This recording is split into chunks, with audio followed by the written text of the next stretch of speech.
বিশ্বে অনেক ব্যবসায়ী আছে, যে সকল ব্যবসায়ীদের গল্প রয়েছে সেখানে আমি 3-4 জনকার গল্প ব্যাখ্যা করব।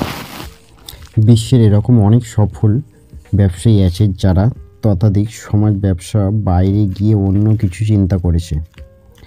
এর উদ্দেশ্য শুধুমাত্র ভালো ব্যবসা বুঝে সেজন্য বিখ্যাত নন। তাদের রঙিন দুনিয়ার প্রত্যেকটি মুহূর্ত তাদের ব্যক্তিগত জীবনের নানা ঘটনার পাশাপাশি তাদের সম্মুখীন হতে হয়। ব্যর্থতার জন্য তারা আজ খ্যাতির শিখে অবস্থান করেছে। এরকম উদ্যোক্তার জীবনের কিছু চৌম্বক আকর্ষণ তুলে ধরা হচ্ছে এই লেখক। মার্ক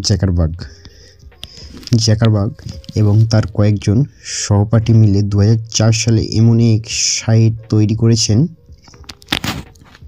যেমন সাইটের মাধ্যমে সকল বন্ধুদের সাথে আলোচনা করা যায় এবং রক্ষা করা যায়।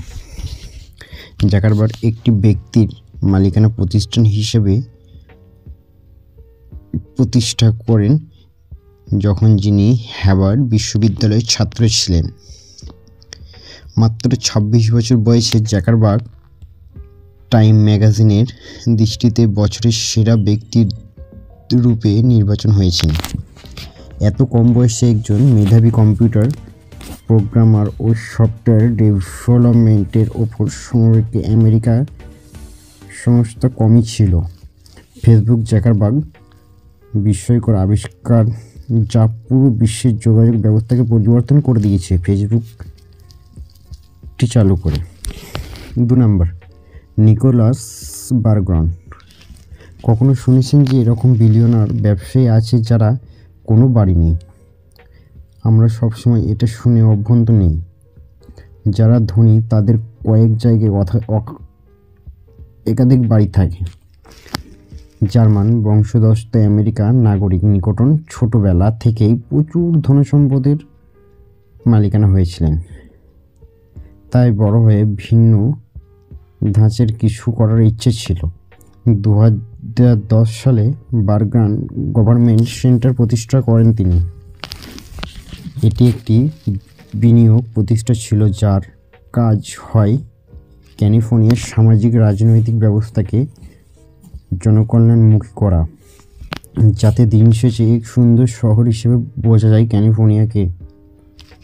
আমেরিকার বড় বড় শহর বাড়ি কিনে টাকা নষ্ট না করে নিকোলাস একজন যেখানে যেতেন হোটেলে থাকার আশ্রয় খুঁজতেন। এই জন্য মার্কিন যুক্তরাষ্ট্রে তিনি দি হোমলেস বিলিয়নার হিসেবে পরিচিত। সেথ প্রবাস। মার্কিন যুক্তরাষ্ট্রের সম্মান শেষ প্রবাসের ছোটবেলা থেকেই গেমিং এর প্রতি আকর্ষণ ছিল। মাত্র 22 বছর বয়সে ক্যানফেসের নামে একটি প্রোগ্রাম ডেভেলপ করেন তিনি।